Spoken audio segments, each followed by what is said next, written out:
వందల జన్మలు ఎందుకయ్యా? నువ్వు సరిగా జీవిస్తే ఒక జన్మ చాలు అనేవాడు.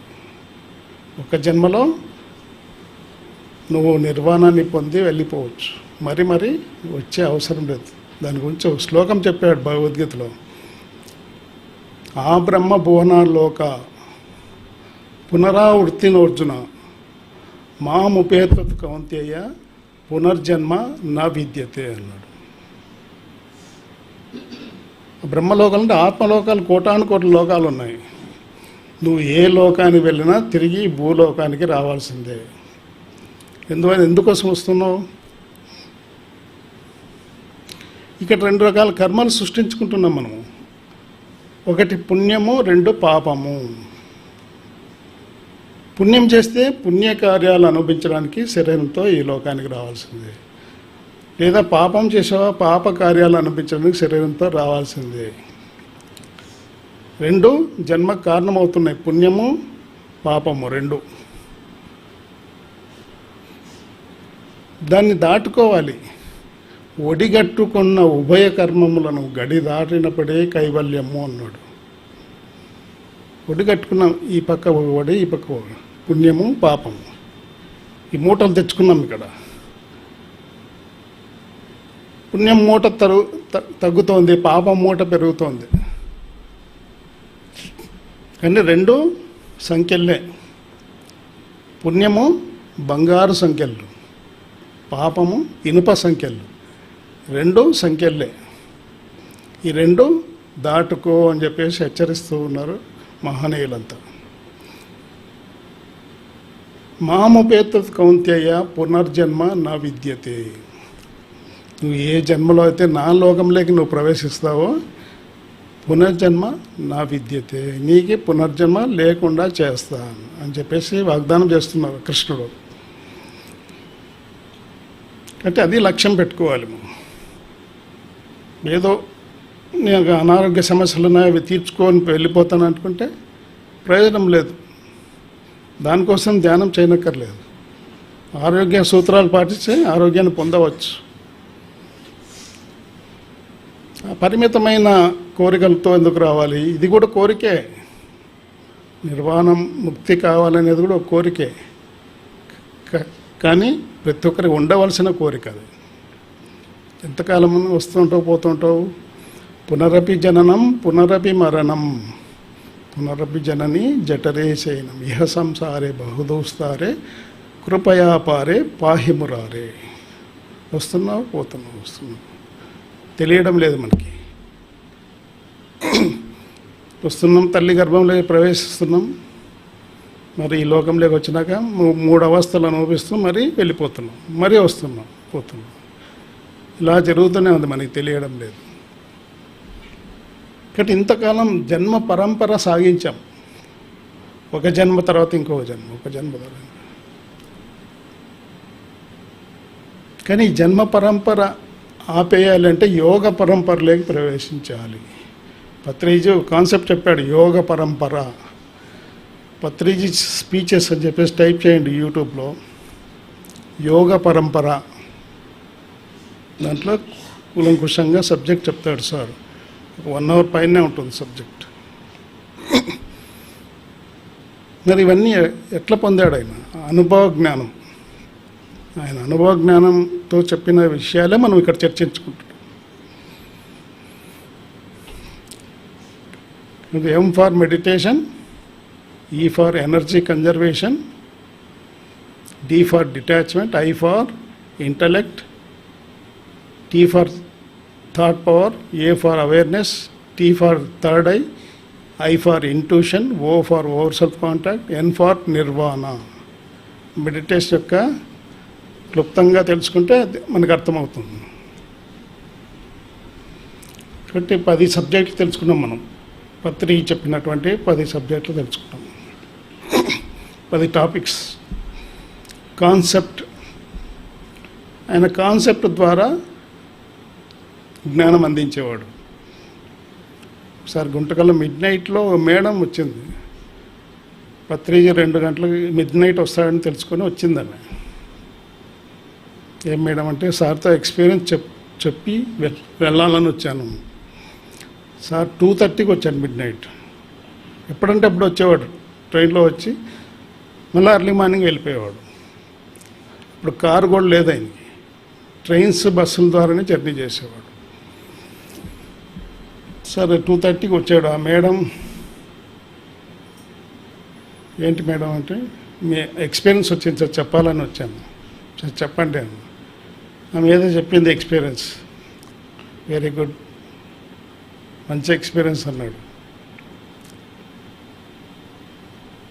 తర్వాత ఆమె ఏమంటుంది, సార్ ఇది నిజమేనా, ఇది కరెక్టేనా అని చెప్పేసి అడుగుతోంది. సార్ వెంటనే తలకి ఇట్లా కొట్టుకొని, చూసింది ఆమె, ఎక్స్పీరియన్స్ పొందింది ఆమె, నిజమేనా అని అడిగితే నేనేం చెప్తాను. ఒక కాన్సెప్ట్ చెప్పనా అని చెప్పేసి చిన్న కాన్సెప్ట్ చెప్పాడు. ఈ కాన్సెప్ట్ పేరు గుర్రము గాడిద కాన్సెప్ట్ అని చెప్పాడు. గుర్రము గాడిద. గాడిద ఏమనుకుంటూ ఉంటుంది, నేను గుర్రాన్ని అనుకుంటూ ఉంటుంది. నేను గుర్రాన్ని అనుకుంటూ ఉంటుంది. కానీ గుర్రం ఏమనుకోండి, నేను గాడిదనేమో అనుకుంటూ ఉంటుంది. ఇప్పుడు ఈమె గుర్రము, నేను గాడిదని అనుకుంటుంది. ఇదేనయ్యా గుర్రము గాడిద కాన్సెప్ట్ అన్నాడు. ఇట్లా సింపుల్గా చెప్పేసేవాడు అంతే. కాబట్టి ఈరోజు శారీరక శక్తిని అభివృద్ధి చేసుకునేటువంటి పరిజ్ఞానము, వృద్ధి చేసుకునేటువంటి పరిజ్ఞానము, ఈ కాన్సెప్ట్ పేరు. Physical body energy amplification technology, ఇంగ్లీష్లో. Physical body energy amplification technology. ప్రతిరోజు మనం చేసేటువంటి దినచర్యలోనే మనం శక్తిని సరికాని విధంగా వ్యవహరిస్తూ శక్తిని పోగొట్టుకుంటున్నాం. సరి అయిన విధంగా వ్యవహరించి శక్తిని కూడగట్టుకోవచ్చు. ఒక వ్యక్తి వాడి యొక్క వ్యక్తిగత సామర్థ్యం దేని మీద ఆధారపడి ఉంటుంది? మీరంతా ఎందుకోసం వస్తున్నారు ఇక్కడికి? ధ్యానం ఎందుకు చేస్తున్నారు? టైటిల్లోనే ఉంది కదా, శక్తిని విజృంభింపజేసుకోవడం కోసం మీరు ఇక్కడంతా సమావేశం అవుతున్నాం, అవునా కాదా? ఒకటి వ్యక్తిగత సామర్థ్యం, ప్రతి ఒక్క మనిషి యొక్క వ్యక్తిగత సామర్థ్యం ఆ శక్తి మీద ఆధారపడి ఉంటుంది.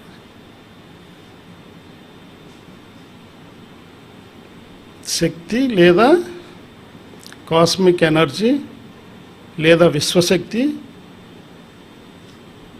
లేదా చైతన్య శక్తి, ఏ పేరైనా పెట్టుకోండి. ఆ శక్తిని ఎవరైనా వస్తున్నట్టు ఫీల్ అవుతున్నారా? అది చేయంగా మీకు తెలుస్తుంది. ఆ ఎనర్జీ ఫ్లో జరిగేటప్పుడు దాన్ని మీరు గమనించవచ్చు.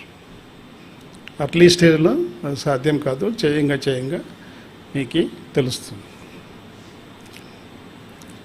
కాబట్టి ఒక వ్యక్తి వారి యొక్క సరికాని ఆలోచనతో వ్యవహరిస్తున్నాడు ఆ వ్యక్తి అంటే దాని అర్థం ఏంటి? వాడిలో ఎనర్జీ లేదు, శక్తి లేదు, శక్తిహీనంగా ఉన్నాడు ఆ వ్యక్తి అని చెప్పేసి మనం గమనించవచ్చు.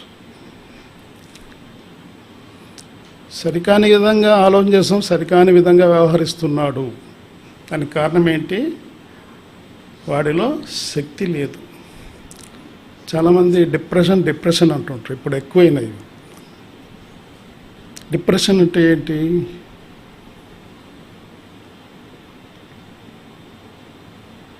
ఎందుకు వస్తుంది డిప్రెషన్ అంటే? ఆ శక్తి లేకపోవడం వల్ల. ఆ విశ్వమయ ప్రాణశక్తి ద్వారానే మనం జీవిస్తూ ఉన్నాం. ఆహారం ద్వారా కొద్దిగా శక్తిగా కన్వర్ట్ అవుతోంది. అలాగే నిద్ర ద్వారా శక్తి తీసుకుంటున్నాం, ధ్యానం ద్వారా కూడా శక్తి తీసుకుంటున్నాం. నిద్ర ద్వారా పరిమితమైన శక్తిని తీసుకుంటాము. నెక్స్ట్ డే కావాల్సిన శక్తి మాత్రమే నిద్ర ద్వారా వస్తుంది. అలాగే ఆహారం ద్వారా కూడా పరిమితంగా వస్తుంది. కానీ ధ్యానం ద్వారా మీరు అపరిమితంగా శక్తిని కూడగట్టుకోవచ్చు.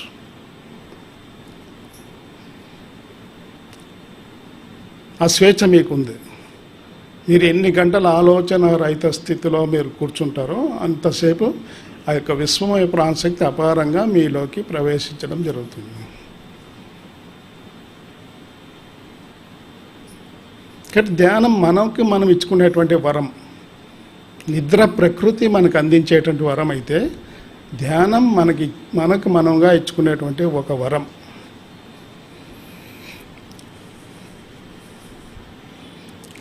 ఒక సరికాని వ్యవహారాల వల్ల మనం ప్రతిరోజు ఎంతో శక్తిని లాస్ అవుతూ ఉన్నాం. అలాగే సరి అయిన వ్యవహారం ద్వారా శక్తిని అత్యద్భుతంగా అభివృద్ధి చేసుకోవచ్చు. దానికి పత్రిజ్ గారు 12 పాయింట్లు చెప్పాడు. ఆ 12 పాయింట్లు మీకు చెప్తాను. 1, ఆహారం ద్వారా శక్తిని స్వీకరిస్తున్నాం, మొట్టమొదటిది. 2, మంచినీళ్ళు తాగే విషయంలో కూడా శక్తిని తీసుకుంటున్నాం, పోగొట్టుకుంటున్నాం. అలాగే మాట్లాడే విషయంలో కూడా శక్తిని పోగొట్టుకుంటున్నాం, అలాగే సరిగా శ్వాసించడం ద్వారా శక్తిని బాగా విజృంభింప చేసుకున్నాం. సరికాని విధంగా లయ తప్పి శ్వాసించడం ద్వారా శక్తిని కోల్పోతున్నాం. అలాగే నిద్ర ద్వారా సరిగా నిద్రపోవడం వల్ల, అందరూ సరిగా నిద్రపోతున్నారా? కలత నిద్ర అంటారు. కలత నిద్ర ఉన్న వాళ్ళకి ఎక్కువ కలలు వస్తుంటాయి. ఒక దృశ్యం మీరు చూస్తున్నారంటే ఆ దృశ్యం వెనక ఎంతో శక్తి ఖర్చు అవుతూ ఉంటుంది. ఉన్న శక్తిని ఖర్చు పెడుతున్నారు మీరు. ఎంతసేపు అయితే మీరు కళలో ఉంటారో అంతసేపు శక్తిని పోగొట్టుకుంటూ ఉంటారు. మరి అలాంటి నిద్రపోతే ఉదయం లేస్తేనే మీరు అనీజీగా లేసేస్తారు. నిద్ర ఈరోజు సరిగా లేదు నిద్ర అని చెప్తారు మీరు. అట్లా కాకుండా మిమ్మల్ని మీరు మర్చిపోయిన స్థితిని ఎక్కువ అనుభవించారనుకోండి, సుషుప్తి స్థితి, అక్కడ ఎనర్జీ బాగా మీరు కూడగట్టుకున్నారు. తక్కువ కళలు చూశారు, ఎక్కువ సుషుప్తి స్థితిని అనుభవించారు, శక్తిని బాగా కూడగట్టుకున్నారు. ఎంతో శక్తివంతంగా లేస్తారు. ఉదయం లేస్తానే చాలా హాయిగా ఉంది ఈరోజు అని చెప్పేసి ఎంతో సంతోషాన్ని వ్యక్తం చేస్తాం ఇంట్లో, అవునా? తర్వాత సరైన ఆలోచనల ద్వారా శక్తిని కూడగట్టుకుంటున్నాం, సరికాని ఆలోచన ద్వారా శక్తిని పోగొట్టుకుంటున్నాం. అలాగే వినే విషయం కూడా, సరైన విషయాలు వినడం ద్వారా శక్తిని కూడగట్టుకుంటాం, సరికాని విషయాలు వినడం ద్వారా శక్తిని పోగొట్టుకుంటున్నాం. అలాగే స్పర్శ ద్వారా, సరైన స్పర్శ ద్వారా శక్తిని కూడగట్టుకుంటాం, సరికాని స్పర్శ ద్వారా శక్తిని పోగొట్టుకుంటున్నాం. అలాగే ప్రతిరోజు ఏదో డ్యూటీ చేస్తున్నాం కదా, మనం జాబ్ చేస్తున్నాం కదా, వ్యవసాయం చేసేవాళ్ళు చేస్తున్నారు, వ్యాపారం చేస్తున్నారు, ఉద్యోగం చేసేవాళ్ళు చేస్తున్నారు. సరైన వృత్తిని కూడా ఎన్నుకునే విధంలో మీరు శక్తిని కూడగట్టుకుంటారు. అలాగే మీకు ఇష్టం లేని పని చేస్తూ ఉంటే మీరు శక్తిని పోగొట్టుకుంటారు. అలాగే ఈ ఎమోషన్స్, సరైన ఎమోషన్స్ పెట్టుకోవాలి. ఎమోషన్స్ గురించి చెప్పుకున్నాం మనం. ఎమోషన్స్ అంటే ఏంటి? క్రోధం, మోహం,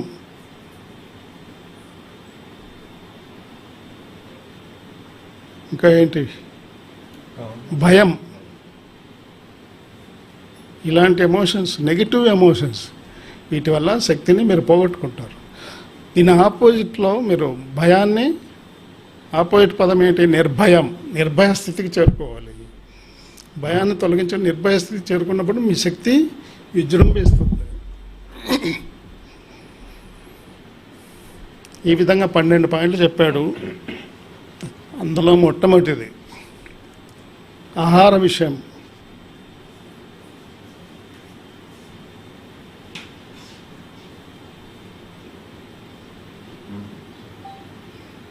ఆహారం అశాస్త్రీయంగా నువ్వు భుజిస్తే నువ్వు శక్తిని పోగొట్టుకుంటావు. అదే ఆహారాన్ని శాస్త్రీయంగా నువ్వు భుజిస్తే శక్తిని విజృంభింపజేసుకుంటావు. ఇందులో మొట్టమొదటి పాయింట్ మనందరికీ తెలుసు, మనం ప్రతిరోజు చెప్పుకుంటాను, మాంసాహారం శరీరానికి అనువైన ఆహారం కాదు. ఎందుకంటే మన సిస్టమ్ ఆ విధంగా తయారు చేశాడు ఆ సృష్టికర్త. మరి మాంసాహార జంతువులతో మన శరీర నిర్మాణం ఒకసారి కంపేర్ చేసుకుంటే మనకు తెలుస్తాయి. వాటి గురించి మనం లోతులకు వెళ్ళనక్కర్లేదు. మాంసాహారం భుజిస్తే అది జీర్ణం కావడం, ఒక్కసారి మాంసాహారం స్వీకరిస్తే అది సంపూర్ణంగా మన బాడీలో జీర్ణం కావడానికి 48 గంటలు తీసుకుంటుంది.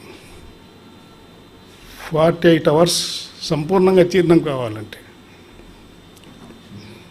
అలాగే శాకాహారం తీసుకోండి, జస్ట్ సింపుల్, ఓ బియ్యం పెట్టండి, రైస్ ఎంతసేపులో అయిపోతుంది, కుక్కర్లో పెడితే ఒక 15 నిమిషాల్లో అయిపోతుంది, అవునా? అదే మాంసం ఉడికించండి, ఎంత ఎనర్జీ ఖర్చు అవుతుంది అక్కడ, దాదాపుగా అది వండే వాళ్ళకి తెలుస్తుంది, మనకు తెలియదు. దాదాపు 2 అవర్స్ 3 అవర్స్ పడుతుంది కదా. అంటే మనకి ఆ సృష్టికర్త బుద్ధిని ఇచ్చాడు, ఇంటలెక్ట్, దాంతో మనం పరిశీలించాలి. కాబట్టి పత్రిజీ గారు ఏం చెప్తారు, మాంసాహారి శాకాహారి కావాలి, శాకాహారమే భుజించాలి. భుజిస్తూ ధ్యాన సాధన చేస్తూ ఉంటే వాడు ఫలాహారిగా మారిపోతాడు ఉంటాడు. ఫలాలు తిని జీవించవచ్చు. ఇంకా డెప్త్గా వెళ్ళిపోతే అంటే అలాంటి స్థితి ఈ ప్రపంచంలో కాదులండి, మరి హిమాలయాలు వెళ్ళాల్సిందే మనం. అక్కడ వాడికి ఫలాలు కూడా ఉండవు, శ్వాసాహారిగా మారిపోతాడు. శ్వాస అయినా ఆహారం, శ్వాస ద్వారా వాళ్ళకి ఏముంది, శ్వాసనే ఆహారం. అందువల్లనే ఆ శ్వాస ఆహారం వల్ల వాళ్ళు 100 జన్మలు జీవిస్తారు. కాబట్టి మాంసాహారం శాకాహారి కావాలి, శాకాహారం నుండి ఫలాహారి కావాలి, ఫలాహారం నుండి శ్వాసాహారిగా. అది అంతిమ స్థితి. ఒక జన్మ చాలా అనుకున్న వానికి అది కావాల్సిందే. మనకు అనేక జన్మలు ఉన్నాయి. ఒకసారి మా కజిన్ బ్రదర్ గుంటకల్కి వచ్చాడు. సార్ వచ్చాడు, అంతలోకి మేము మాట్లాడుకుంటుంటే ఆయన సార్ వచ్చాడు, ఇంటికి వచ్చాడు. పరిచయం చేశాను, మా కజిన్ బ్రదర్ సార్. ఏంటి సార్ ధ్యానం చేస్తున్నారా అంటే, లేదు సార్ చేయడం లేదు. ఎందుకు చేయడం లేదు? విజయ్ కుమార్ మీ కజినే కదా, మరి చెప్పలేదు ఆయన? చెప్పినాడు సార్. మరి ఎందుకు చేయలేదు? సమాధానం లేదు. అంతేలేండి సార్, మనకి ఎన్నో జన్మలు ఉన్నాయి కదా, 100 జన్మల తర్వాత చూసుకుందాం, ఇప్పుడు ఎందుకు అన్నాడు. ఓకే సార్ అన్నాడు, అంతే. కాబట్టి మనకి త్వరగా మనం విముక్తి పొంది వెళ్ళిపోవాలి అనుకున్న వాడికి కావాలా ఈ డెప్త్లోకి వెళ్ళాలి, శ్వాసాహారిగా మారిపోవాలి. ఏదో హిమాలయాలకి అక్కడ వెళ్ళిన వాళ్ళకి అది సాధ్యమవుతుంది. ఇంకా ఏంటి, తినేటువంటి ఆహారం మనం టైం పెట్టుకొని తింటున్నాం. ఉదయం 8 గంటలకి టిఫిన్, మధ్యాహ్నం 1-2 మధ్యలో భోజనం, రాత్రి 7-8 మధ్యలో డిన్నర్, మధ్యలో స్నాక్స్. అవునా? టైం పెట్టుకొని ఆకలి ఉన్నా లేకపోయినా తినేస్తున్నాం, అవునా కదా? కానీ పత్రిజీ ఏమంటారంటే కనీస ఆకలి అనేది బాడీలో ఉండాలి. నువ్వు తినేటప్పుడు కొద్దిగా ఆకలి ఉన్నట్టుగానే నువ్వు ముగించాలి భోజనము అంటాడు. నువ్వు రోజుకు తినేటువంటి ఆహారం 3 భాగాలుగా చేసి అప్పుడు కొద్దిగా ఆ విధంగా తింటే ఎనర్జీ అనేది బాగా విజృంభిస్తుంది. ఆ విధంగా స్వీకరిస్తే కాబట్టి ఆకలి వేసినప్పుడే భోజనం స్వీకరించాలి. ఆకలి లేనప్పుడు తినకూడదు. కానీ మనం తింటున్నాం.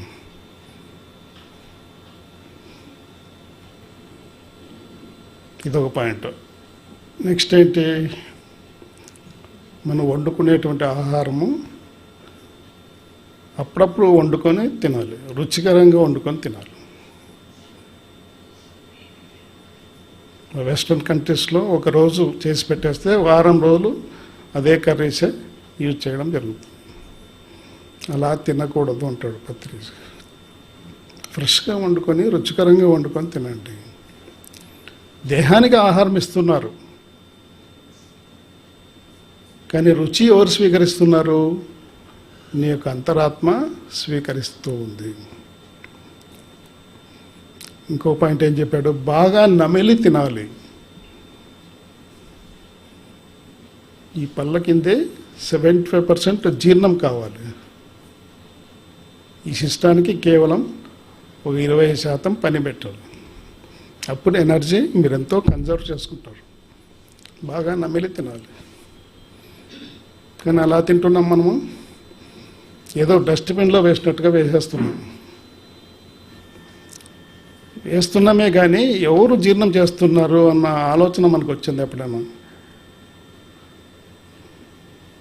మనము జీర్ణం చేయడం లేదు. ఇక్కడ మనదే శరీరం, మన శరీరమైనా మనం జీర్ణం చేయడం లేదు. ఇక్కడ ఆకలి వేసినప్పుడు వేస్తున్నాం లోపలికి అంతే. కానీ జీర్ణం చేసేటువంటి శక్తిని ఎవరిస్తున్నారు? మీ యొక్క అంతరాత్మ అందిస్తోంది. అందువల్లనే దాన్ని క్రియ అన్నారు. ఆత్మ చేత జరిగేటువంటి పనులను ఏమన్నారు? క్రియలు అన్నారు. శ్వాసక్రియ. ఇక్కడ మన ప్రమేయం లేదు.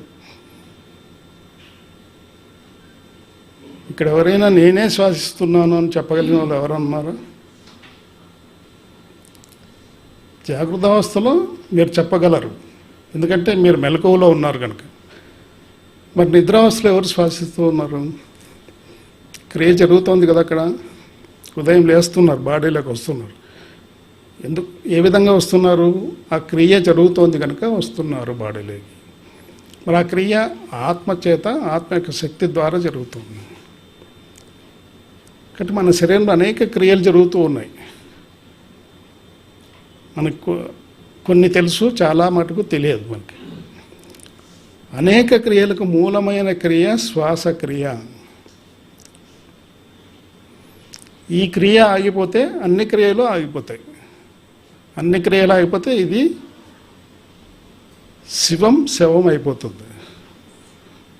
ఆ క్రియలన్నీ ఆగిపోతాయి. కాబట్టి బాగా నమిలి తినాలి. అదే మీరు ధ్యాస పెట్టి తింటే బాగా నమిలి తినగలరు. ఆ ధ్యాస లేకపోతే వేరే ఆలోచనలు ఉంటాయి. ఏదో సీరియల్ చూడడము, లేదా బిజినెస్ పీపుల్స్ ఏం చేస్తారు, తినేటప్పుడు కూడా ఫోన్లు మాట్లాడుతుంటారు. ఏదో కస్టమర్ వస్తున్నాను ఉండు, వెయిట్ చేయి అంటాడు. గబగబా లాగిచ్చేస్తాడు. నోట్ల పైన మింగుతూ ఉంటాడు. నమ్మలేదు. ఇక్కడ బరువు పడిపోతుంది. ఈ జీర్ణక్రియకు బరువు ఎక్కుతుంది. ఎనర్జీ వేస్ట్ అవుతుంది. ఎనర్జీని మనం కన్జర్వ్ చేసుకొని వృధా చేసుకోకూడదు. ఇది సరైన ఆహారం ఇవ్వడం ద్వారా శక్తిని మీరు ఈ విధంగా కూడగట్టుకోవచ్చు. రెండవ పాయింట్ ఏంటి? నీరు తాగే విషయం. తాగాలనిపిస్తూ ఉంటుంది మనకి. బాగా వేడిలో చల్ల నీళ్ళు తాగాలనిపిస్తూ ఉంటుంది. కానీ ఇంటికి వచ్చి గప్పగప్ప మనము బాటిల్ ఎత్తేయకూడదు. కొద్దిసేపు కూర్చోవాలి, రిలాక్స్ అయ్యి ఒక 10 నిమిషాల తర్వాత కొద్దిగా నీరు స్వీకరించాలి. మన శరీర నిర్మాణం ఏ విధంగా జరిగింది? మన శరీరంలో 60% మంచి నీరు ఉంది. నీటితోనే నిర్మాణం జరిగింది. కాబట్టి నీళ్ళు ఎక్కువ తాగాలి మనం, కానీ స్పీడ్గా తాగకూడదు. పత్రిజీ ఒక గ్లాస్ వాటర్ పెట్టేస్తే ఆయన దాదాపు 20 సార్లు స్విప్ చేసేవాడు, కాఫీలాగా తాగేవాడు.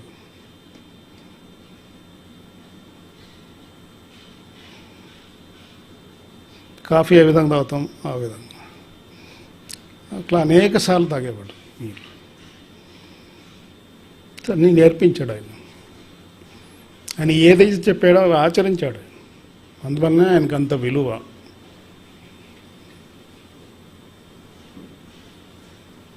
ఎదుటివారికి చెప్పేటందుకే నీతులు ఉన్నాయి అని చెప్పలే ఆయన. మనం ఆచరించి చెప్పాలి. ప్రతిదీ ఆచరించాడు ఆయన.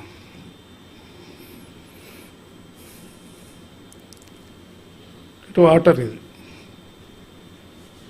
దప్పికి వేస్తుంది వచ్చి స్పీడ్గా తాగకూడదు, కొద్ది కొద్దిగా తాగాలి. అలాగే సమ్మర్లో కూల్ వాటర్ వచ్చిన వెంటనే మనం స్వీకరించకూడదు, కొద్ది టైం ఇచ్చి మనం తాగేస్తే సరైన విధంగా మంచినీరు తాగడం ద్వారా కూడా ఎనర్జీ కన్జర్వ్ చేసుకోవచ్చు.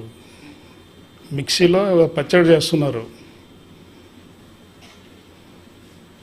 కొద్ది కొద్దిగా వేస్తారు కదా నీరు, అది గ్రైండ్ అయినట్లు కొద్ది కొద్దిగా వేస్తూ ఉంటారు. ఒకేసారి చెమ్ము నీళ్ళు వేసేస్తారా? వేస్తే చట్నీ అవుతుంది అది. అలాగే మనం కూడా తినేటప్పుడు బాగా తాగేస్తుంటారు. ఆ మిక్సీలోకి ఒకేసారి వాటర్ వేసిన విధంగానే ఉంటుంది లోపల.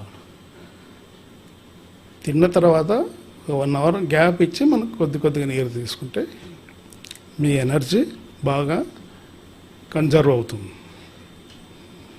నెక్స్ట్ ఏంటి? మాట్లాడే విషయాలు.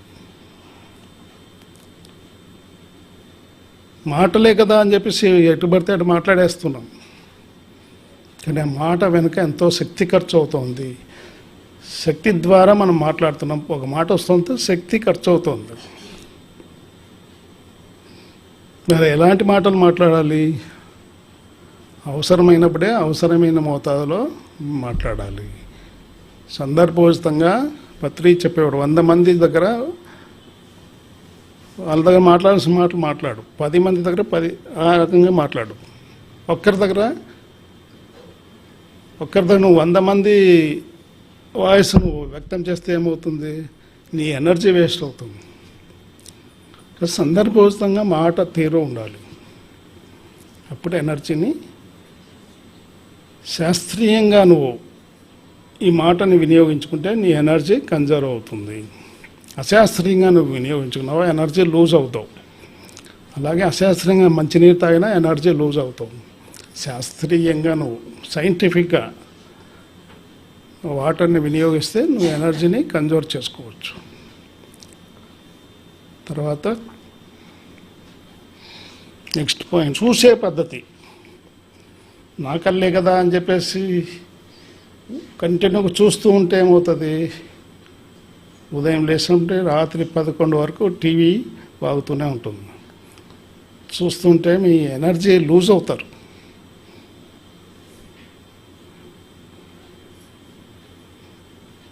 మన మైండ్ ఏ విధంగా తయారవుతుంది? ఒక డబ్బాలాగా తయారవుతుంది.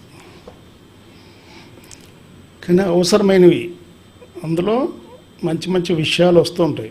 ఇప్పుడు షిరిడి సాయిబాబా సీరియల్ వస్తుంది, చూడండి. అద్భుతమైన సీరియల్, ప్రతిరోజు చూడండి తప్పకుండా. ఎన్నో మెసేజ్లు ఆయన ఇస్తూ ఉంటాడు. ఒక మాస్టర్ యొక్క జీవన విధానం చక్కగా చూపించాడు. ప్రతి ఒక్కరు తప్పకుండా చూడాలి. అలాంటి దృశ్యాలు ఉన్నప్పుడు చూడండి. అవసరమైనప్పుడు కళ్ళు తెరిచి చూడాలి. ఏదైనా జ్ఞానం స్వీకరించాలన్నప్పుడు ఇప్పుడు చెప్తున్నా మీరు కళ్ళు తెరిచి వినాలి. అప్పుడు చక్కగా మీరు స్వీకరించగలరు.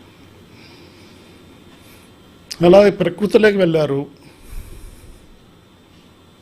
అక్కడ మంచి మంచి దృశ్యాలు ఉంటాయి, చూడాలి. కళ్ళు తెరిచి చూడాలి, అక్కడ కళ్ళు మూసుకోకూడదు.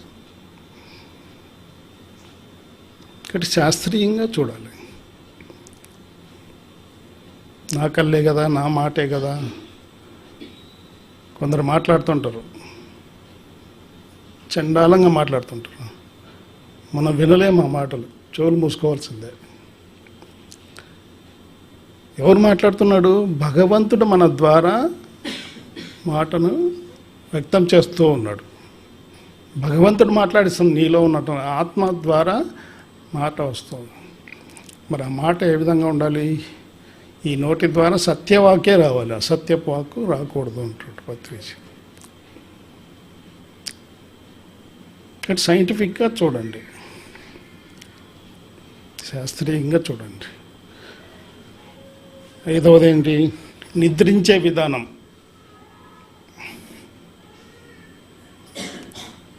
ఇది కూడా శాస్త్రీయంగా నిద్రపోమంటాడు, అశాస్త్రీయంగా నిద్రపోవద్దు.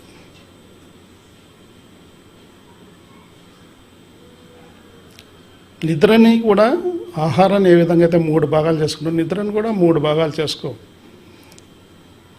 కూర్చొని నిద్రపోయేది నేర్చుకో అంటాడు ఆయన పత్రిజీ. కూర్చొని కునుకు తీసేది నేర్చుకో, అప్పుడు ఎనర్జీ కన్జర్వ్ అవుతుంది బాగా అంటాడు. అలాగే మీరు రాత్రి పడుకునేటప్పుడు శ్వాస మీద ధ్యాస పెట్టి ఒక అరగంట ధ్యానం చేసి మీరు పడుకోండి. ఆ నిద్ర అంతా యోగ నిద్ర కిందికి వస్తుంది. యోగ నిద్ర అంటే మామూలు నిద్రకి యోగ నిద్రకి తేడా ఏంటంటే, మామూలు నిద్రలో కళలు ఉంటాయి, సుషుప్తి స్థితి ఉంటుంది. సుషుప్తి స్థితిలో మాత్రమే ఎనర్జీ వస్తుంది. కానీ యోగ నిద్రలో కంటిన్యూగా ఎనర్జీ వస్తూ ఉంటుంది. అందువల్ల పత్రిజీ ఏమంటాడు, 1 అవర్ యోగ నిద్ర ఈక్వల్ టు 6 గంటలు నిద్రపోయినంత శక్తి మీరు 1 అవర్ యోగ నిద్రలో సంపాదించుకుంటారు. కాబట్టి రాత్రి పడుకునేటప్పుడు ధ్యానం చేసి పడుకోండి అంటాడు. ఇది నిద్ర ద్వారా.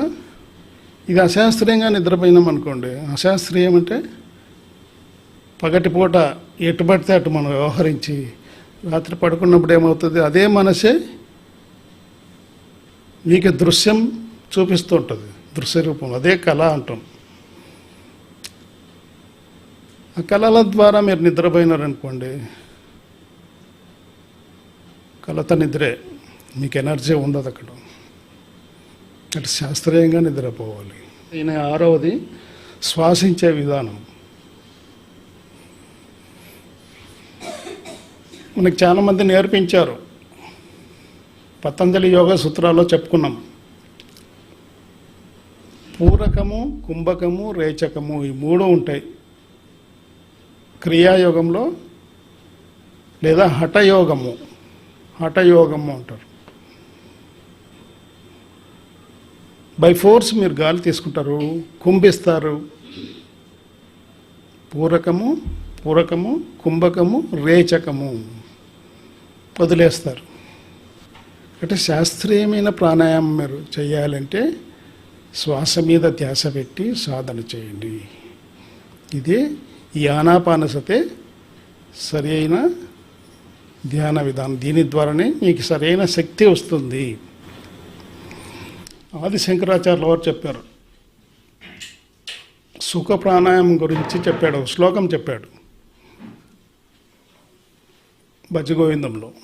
ప్రాణాయామం ప్రత్యాహారం నిత్య అనిత్య వివేక విచారం జాప్య సమేత సమాధి విధానం కురు అవధానం మహదవధానం అన్నాడు. ప్రతిరోజు ప్రాణాయామం చేయండి, శ్వాస మీద ధ్యాస పెట్టి సాధన చేయండి అని చెప్పేసి చెప్పాడు. సుఖ ప్రాణాయామం చేయమన్నారు అని చెప్పేసి పత్రిజీ గారు చెప్పారు. ప్రాణాయామం చేస్తుంటే ప్రత్యాహారం లభిస్తూ ఉంటుంది. తద్వారా మీలో నిత్య అనిత్య వివేక విచారం కలుగుతుంటుంది, వివేకం కలుగుతుంటుంది మీలో.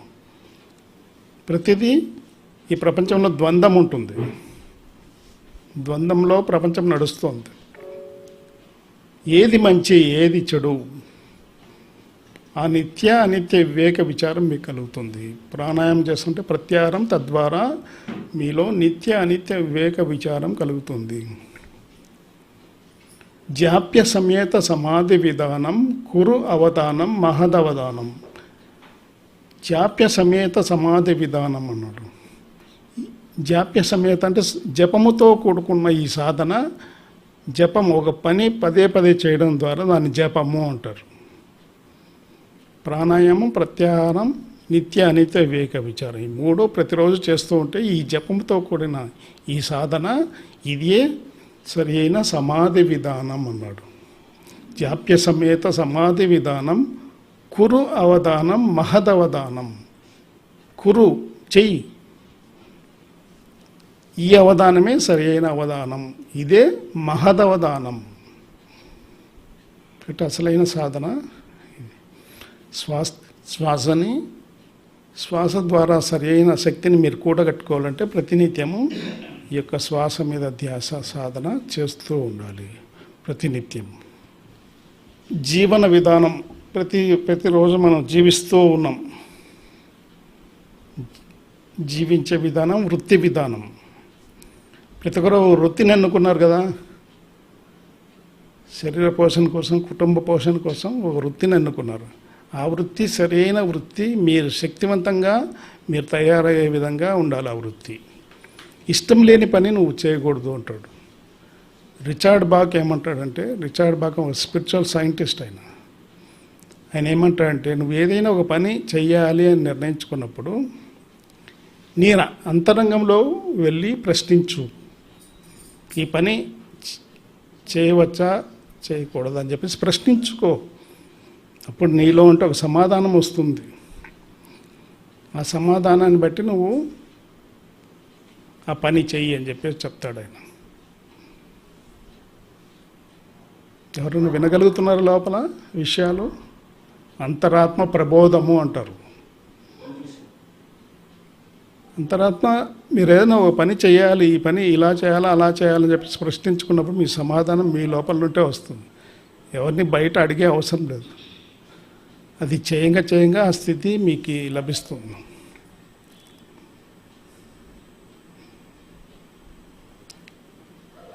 ఇష్టం లేని పని ఎప్పుడు చేయకూడదు అంటాడు. ఏదైనా ఇష్టం ఉంటేనే చెయ్యి.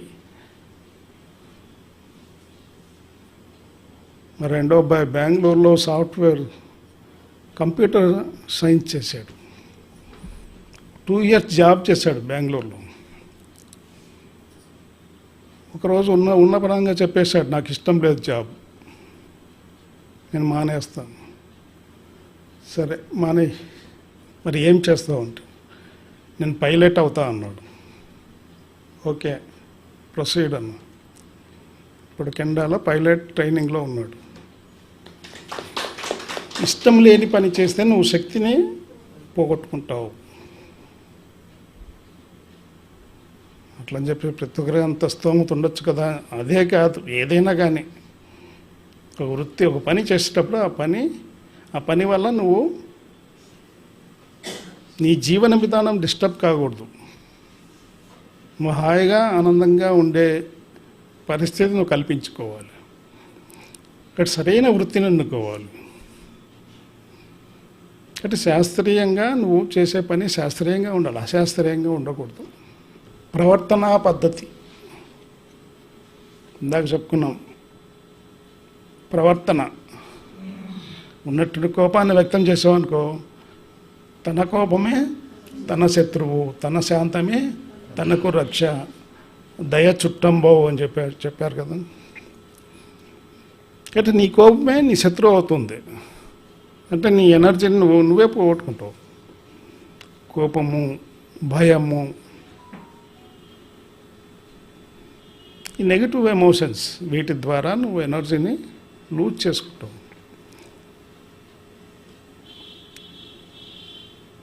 మరి కోపాన్ని తగ్గించుకోవాలంటే ఏం చేయాలి? ధ్యానం చేయాలి. పత్రిక దగ్గరికి వెళ్ళి మీరు ఏం అడిగినా కూడా ధ్యానం చేయి అంటాడు. అనారోగ్య సమస్యలు ధ్యానం చేయి, ఆర్థిక ఇబ్బందులు ధ్యానం చేయి.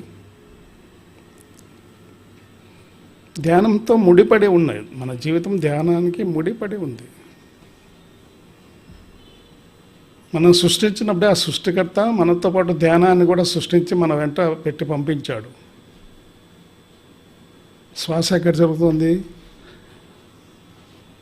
మన వెంట వచ్చిందా శ్వాస? వెంట తీసుకొని వచ్చాం. కాబట్టి ధ్యానాన్ని వెంట పెట్టుకొని వచ్చినట్టే కదా. మరి దాని మీద ధ్యాస పెట్టి జీవిస్తున్నామా? లేదు. దాని మీద ధ్యాస పెడితే శ్వాసకు మనసుకు సంబంధం ఉంది. అటు ఇటు తిరిగే మనసు శ్వాసని గమనిస్తే స్థిరమవుతుంది. This is the easiest method. This is the easiest method and only method అని చెప్పేసి పత్రిజీ గారు చెప్పారు. సరి అయిన ధ్యానం చేయండి, సరి అయిన జీవన విధానం మీరు జీవిస్తారని చెప్పేసి బుద్ధుడు చెప్పాడు 2500 సంవత్సరాల క్రితం. అంటే మన ఎమోషన్స్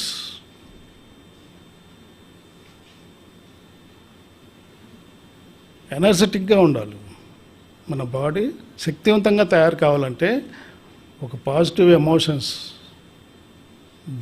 భయం స్థానంలో నిర్భయం స్థితిని పొందాలి.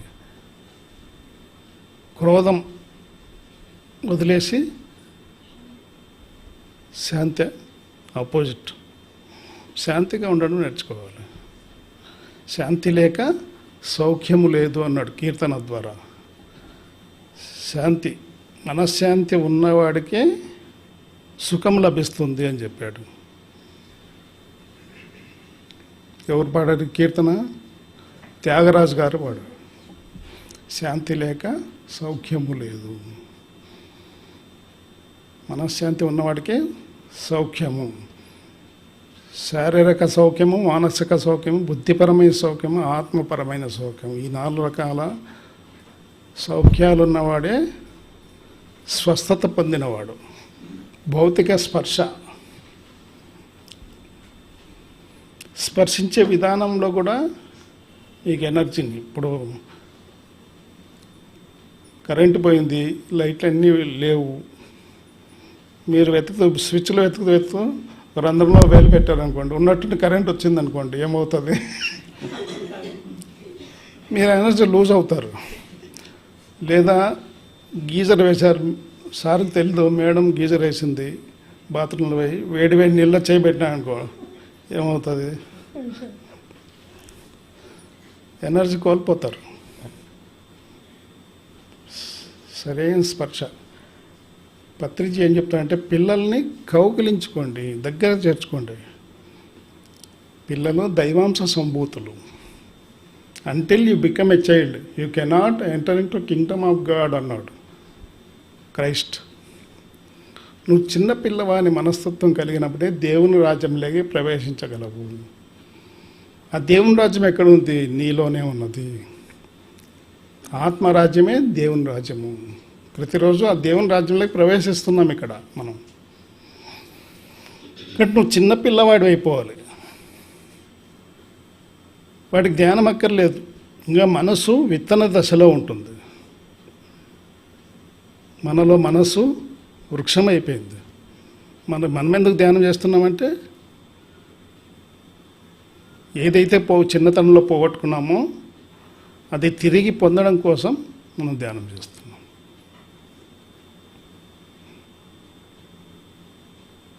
Paradise last. ప్యారడైజ్ అంటే స్వర్గం. ఆ స్వర్గాన్ని చిన్నతనంలో పోగొట్టుకున్నాం. మిల్టన్ నావల్ ఒకటి ఉంది, డిగ్రీలో చదివిన వాళ్ళకి తెలుస్తుంది. Paradise last. మన చిన్నతనంలో పోగొట్టుకున్నాం స్వర్గాన్ని. ఆ చిన్న పిల్లవాడు స్వర్గతుల్యంగా జీవిస్తుంటాడు. తిరిగి పొందడం కోసం మనం ధ్యానం చేస్తున్నాం. అలాగే పత్రిజీ ఏం చెప్తాడు? ఆయన దగ్గర పోయి ఇట్లా విచ్చేస్తానంటే ఆయన చేయి ఎత్తాడు. మీరు 100 సార్లు సార్ ఆయన చూడలేదనుకో, మన దగ్గర పోయి ఇట్లా కూడా ఆయన రిప్లై ఇవ్వడు. నమస్కారం పెట్టినా కూడా రిప్లై ఇవ్వడు. బాగున్నారా అన్నా కూడా రిప్లై ఇవ్వడు. ఆయన దగ్గర పోయి ఇట్లా పెడితే ఆయన చేయి ఇచ్చేస్తాడు. ఈ షేక్ హ్యాండ్ ద్వారా ఎనర్జీ ఎక్కువ మోతాదులో ఉన్నవాడి నుండి తక్కువ మోతాదులో ఉన్నవాడికి కొద్దిగా షేర్ అవుతుంది అనమాట ఎనర్జీ. అందువల్ల షేక్ హ్యాండ్ ఇవ్వండి అని చెప్పేసి పత్రిజీ గారు ఇది ఏం తెలియజేస్తుంది? నీవు నేను సర్వసమానము అన్న విషయాన్ని తెలియజేస్తుంది. మీరు ఎవరైనా దారిలో పోయినప్పుడు ఎదుటివాడు కనబడినాడు, విచ్చేసాడు, మీరు ఏదో ధ్యాసలో పోతున్నారు, మీరు రిప్లై ఇవ్వలేదనుకో, వాడు ఏమనుకుంటాడు? వీడికి ఎంత పొగర్చుడు, నేను విచ్చేయడు అని చెప్పేసి అనుకుంటాడు. అలాగే నమస్కారం పెట్టినా కూడా మనం చూడలేమనుకో, అప్పుడు కూడా అనుకుంటాడు. లేదా ఆ వ్యక్తి కనబడినాడు, వెళ్ళి షేక్ హ్యాండ్ ఇచ్చిన ఎంతో హ్యాపీగా ఫీల్ అవుతాడు. అవునా? పత్రిజ గారు ఎవరైనా వ్యక్తిని కలిసినప్పుడు షేక్ హ్యాండ్ ఇవ్వు. ఈ స్పర్శ ద్వారా, అశాస్త్రీయంగా స్పర్శించడం ద్వారా శక్తిని కోల్పోతాం. శాస్త్రీయంగా స్పర్శించడం ద్వారా శక్తిని కూడగట్టుకుంటాం. సాధారణ చర్యలు ప్రతిరోజు ఉదయం రాత్రి పడుకున్నప్పుడు సాధారణ చర్యల్లోనే ఉన్నాం. మనం పనులు చేస్తూనే ఉన్నాం. అవి కూడా శాస్త్రీయంగా చేయండి. శక్తిని ఆ పనుల ద్వారా మీరు పెంచుకోవాలంటే శాస్త్రీయంగా పనులు చేయండి, అశాస్త్రీయంగా చేయొద్దండి. అందులోకే వస్తుంది ఈ వేడి నీళ్ళు, కరెంటు, ఇలాంటివే వస్తాయి.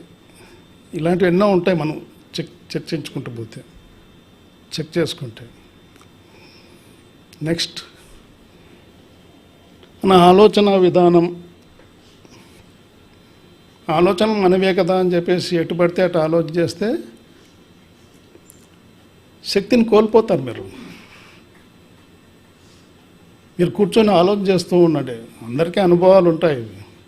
ధ్యానం చేయని వాడికి ధ్యానం కూర్చున్నప్పుడు వస్తాయి ఎక్కువ ఆలోచనలు, చైన్లాగా వస్తూనే ఉంటాయి.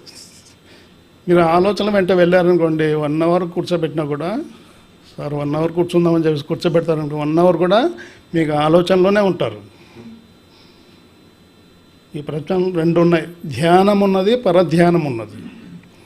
ధ్యానం ఉంటే పరధ్యానం ఉండదు, పరధ్యానం ఉంటే ధ్యానం ఉండదు. ఏదో ఒకదానికి అవకాశం ఉంటుంది. 1 అవర్ ఆలోచన చేశాను అనుకోండి, పరధ్యానంలో ఉన్నట్టే. అంటే ధ్యానం 0. ఎంతసేపు అయితే ఆలోచన రహిత స్థితిలో మీరు కూర్చుంటారో అంతసేపు మాత్రమే మీరు ధ్యానంలో ఉన్నట్టు. అంతసేపు మాత్రమే మీకు శక్తి వస్తూ ఉంటుంది. మన ఆలోచనలు పర్ఫెక్ట్గా ఉంచుకోవాలి.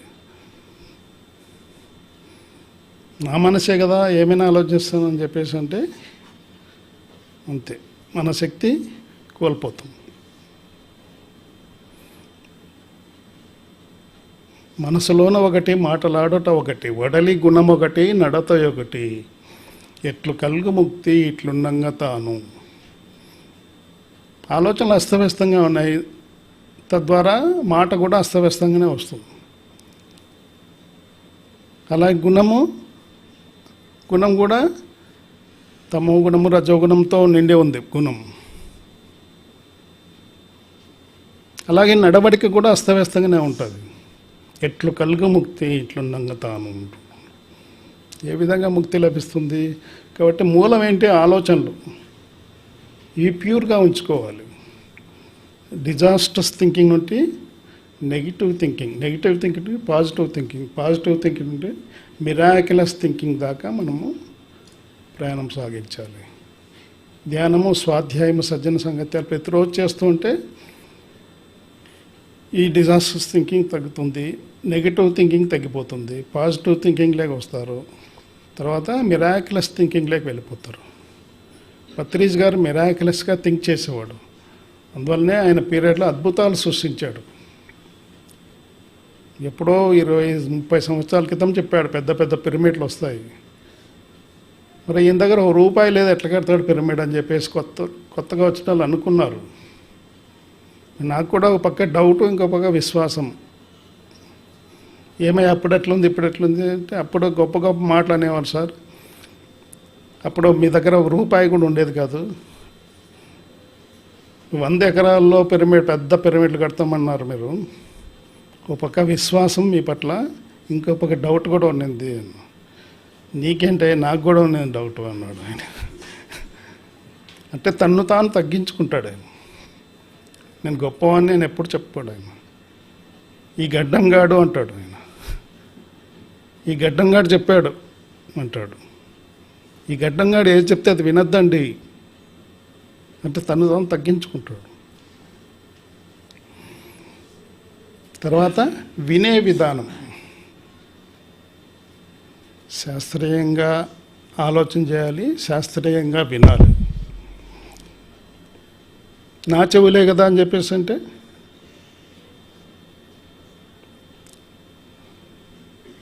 ఎక్కువ మౌనంగా ఉన్నవాడు ఎక్కువ వింటాడంట. బాగా గమనించండి, ఎక్కువ మౌనంలో ఉన్నవారు బాగా వింటారు, సరైన విషయాలు వింటాడు, సరైన జ్ఞానం స్వీకరిస్తాడు. ఏది పడితే అది వినకూడదు. సంగీతం ఒక కీర్తన పాడే ముందు బాగా వినాలి ఆ కీర్తన. నిత్య పూజలు ఇవిగో నిరచననోహో ప్రత్యక్షమైనట్టి పరమాత్మనకు. ప్రతినిత్యం పూజ చేసుకో. అంటే ఈ 12 విషయాలు ఎప్పుడూ మనం గుర్తుపెట్టుకోవాలి. ప్రతిరోజు మన మైండ్లో ఉండాలి. అప్పుడే మనం శాస్త్రీయంగా జీవిస్తాం. ఇవన్నీ ప్రతిరోజు మనం చేసే పనులే, మనం ప్రవర్తించే విధానమే.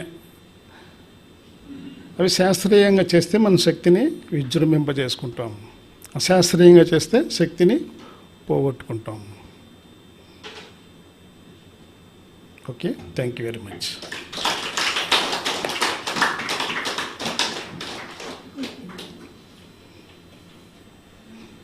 మై డియర్ మాస్టర్స్,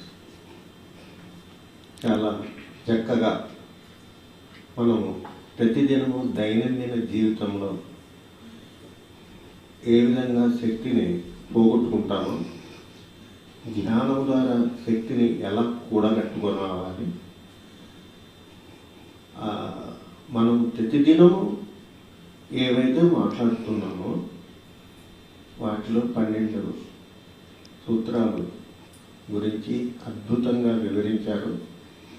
మనమందరూ విని పాటించి ఆచరణ రీత్యా ఎప్పుడైతే చేస్తామో అప్పుడు శక్తి నిల్వ ఉంటుంది అని విజయ్ కుమార్ గారు తెలియజేశారు. పత్రిజీ అడుగు జాడల్లోనే మనమంతా నడవాలి అనేది సులభమైనటువంటి శ్వాస మీద ధ్యాస. ఎవరైతే ఆ ధ్యాసను పట్టుకుంటారో, శ్వాస మీద ధ్యాసం, సరి అయినటువంటి ఆలోచన రహిత స్థితిలో ఎవరైతే సరి అయినటువంటి ధ్యానం చేస్తారో వారికి ఈ విధంగా ఈ సూత్రాలను తెలుసుకొని ఆచరిస్తే మనకు శక్తిని కూడగట్టుకుంటాం, చాలా ఆనందంగా ఉంటాం అని మనకు తెలియజేసినటువంటి విజయ్ కుమార్ సార్కి ఒక్కసారి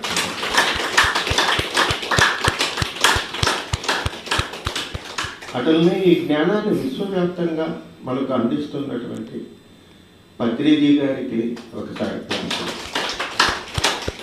వారి గురువైనటువంటి సదానంద యోగేశ్వర్ మన రాసుకోవాలి.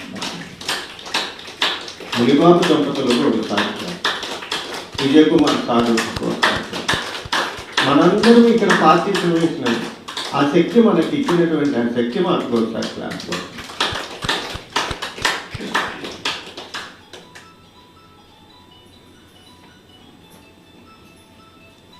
నారాయణ రెడ్డి గారు సారు